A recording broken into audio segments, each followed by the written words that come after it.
যোৰহাটত ভোগদৈ নৈৰ বাৰখনি পানীৰ তাণ্ডৱ কোবাল খুটে ছিঙিলে ভোগদৈ মথাউৰিৰ এটা অংশ মথাউৰি ছিঙি প্লাবিত হৈছে কেইবাখনো গাঁও বন্ধ কৰি দিয়া হৈছে বৰিগাঁৱৰ মূল পথ জিলাখনত ভয়ংকৰ হৈ পৰিছে বান পৰিস্থিতিক লৈ হস্তম হৈ আছে যোৰহাট জিলা প্ৰশাসন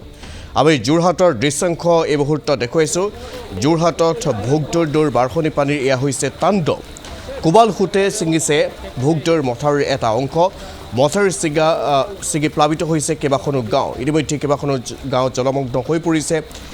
বিপদসীমাৰ ওপৰে যিহেতু নৈ উপনৈৰ জলস্তৰ বৃদ্ধি পাইছে বৰিগাঁৱৰ মূল পথ ইতিমধ্যে বন্ধ কৰি দিয়া হৈছে দৃশ্য দেখুৱাইছোঁ জিলাখনত ভয়ংকৰ বান পৰিস্থিতিৰ সৃষ্টি হৈছে বান পৰিস্থিতিক লৈ হস্তম হৈ আছে যোৰহাট জিলা প্ৰশাসন ইয়াত যোৰহাটৰ নিশাৰ পৰিৱেশ আপোনালোকক এই মুহূৰ্তত দেখুৱাইছোঁ যদিওবা যোৰহাট জিলা প্ৰশাসন হস্তম হৈ আছে তথাপিও এতিয়া শংকাত সময় পাৰ কৰিছে যোৰহাটবাসীয়ে উজনি অসমৰ প্ৰায় অধিক সংখ্যক স্থান এতিয়া বানৰ কবলত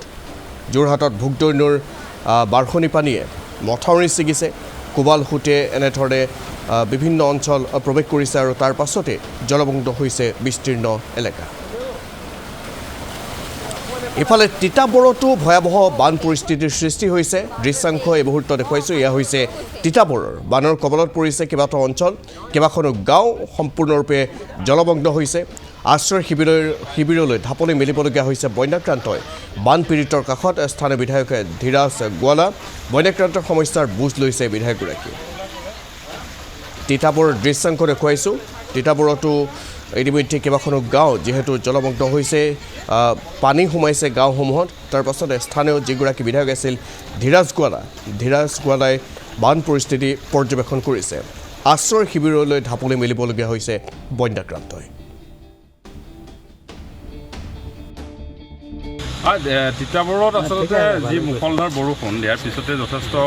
আচলতে নগা পাহাৰতো যথেষ্ট বৰষুণ হোৱাৰ কাৰণে ইয়াৰ মানে যিটো দাঁতিকাষৰীয়া অঞ্চলসমূহত সাংঘাতিক ধৰণে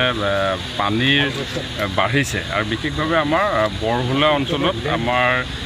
এটা মাথাউৰি এগ্ৰিবান্ধ এটা মানে ভাঙি যোৱাৰ ফলত উৰংগীয়ালৈকে আদি কৰি গোটেই অঞ্চলটোত সাংঘাতিক ধৰণে পানী বাঢ়িছে আৰু বিভিন্ন ঠাইত আচলতে কাকডোঙা নদী চৰাইপানী নদী কাছজান নদী এই নদীসমূহ পানী বঢ়াৰ কাৰণে তাৰ দাঁতিকাষৰীয়া অঞ্চলসমূহৰ ৰাইজে আচলতে খুব হঠাৎ পাছবেলাৰ সময়ত 2টা বজাৰ পিছত হঠাতে পানীটো বাঢ়ি আহিলে আৰু মই এতিয়া কেইবাটা স্থানত আহিছোঁ ইয়াত কাছজান নদীত পানী বঢ়াৰ ফলত যোৰহাট তিতাবৰ যিটো ৰাইজ ৰিচাৰ্চ চেণ্টাৰ কাষৰ এই যিটো অঞ্চল ইয়াতে কেইবাটা পৰিয়ালে মানে বন্দী হৈ আছিলে তো আমি ইতিমধ্যে SDRF আহিছে আৰু আমাৰ তিতাবৰৰ CDC চাৰ্কুল অফিচাৰ আমাৰ OC সকলো লাগি আছে ইয়াতে আৰু আমি ভাবিছোঁ যিমান দূৰ পৰতে এতিয়ালৈকে আমি অলৰেডি 5টা ৰিলিফ কেম্প আমি কৰিছোঁ ইফালে বানৰ কবলত টিয়কৰ বনমাৰ বিস্তীৰ্ণ অঞ্চল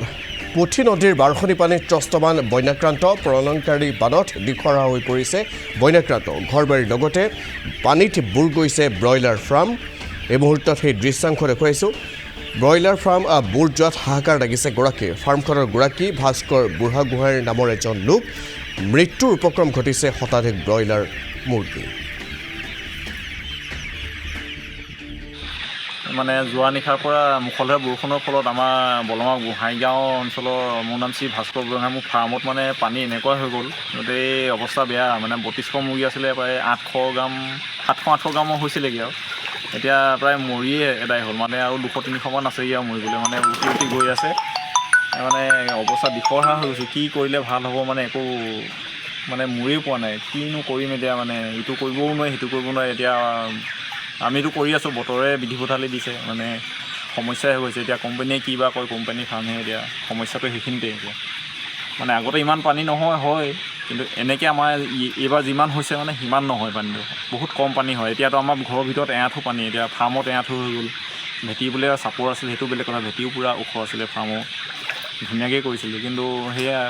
পানী বাঢ়ি গৈ আছে নেকি পানী প্ৰতি মিনিটতে উঠিছে মানে এতিয়া আমাৰ এই ঘৰত আগতে ইমান নাছিলে এতিয়া প্ৰায় এআঁঠু হৈ গৈছে বেছি সময় হোৱাই নাই ভিতৰত মানে এআঁঠু হোৱা ব্ৰইলাৰ ঘৰটো প্ৰথমে এটা মূৰত হৈছিলে তাৰপৰা দুইফালৰ পৰা একদম সমানে উঠি আহিলে এতিয়া মানে ব্ৰইলাৰ থাকিবলৈ জেগা নাই মানে আপুনি দেখিছিলে চাগে এতিয়া মানে অৱস্থা বেয়া ব্ৰইলাৰ উটি গৈ আছে ওলাই কি কৰিম বুলি ভাবিছে এতিয়া কিনো কৰিম এতিয়া একো দিশেই মোৰেই পোৱা নাই মানে কি কৰিলে ভাল হ'ব কি নাই মানে কোম্পানীৰ মানুহলৈ ফোন কৰিছে, তেওঁলোকো আহি এবাৰ চাই গ'লে ভাল হৈছিলে, কিন্তু অহা নাই এতিয়ালৈকে। মেনেজাৰলৈও ফোন কৰিছিলোঁ। কিমান ব্ৰইলাৰ আছিলে ইয়াত আপোনাৰ? আমাৰ 3200 আছিলে। অকল আপোনাৰ হৈছে নে আৰু কাৰোবাৰ তেনেকুৱা আৰু হৈছে? আশে পাশে প্ৰায় বুৰিছে চাগে, মোৰ গম নাপাওঁ, কিন্তু মই দিনটো নিজক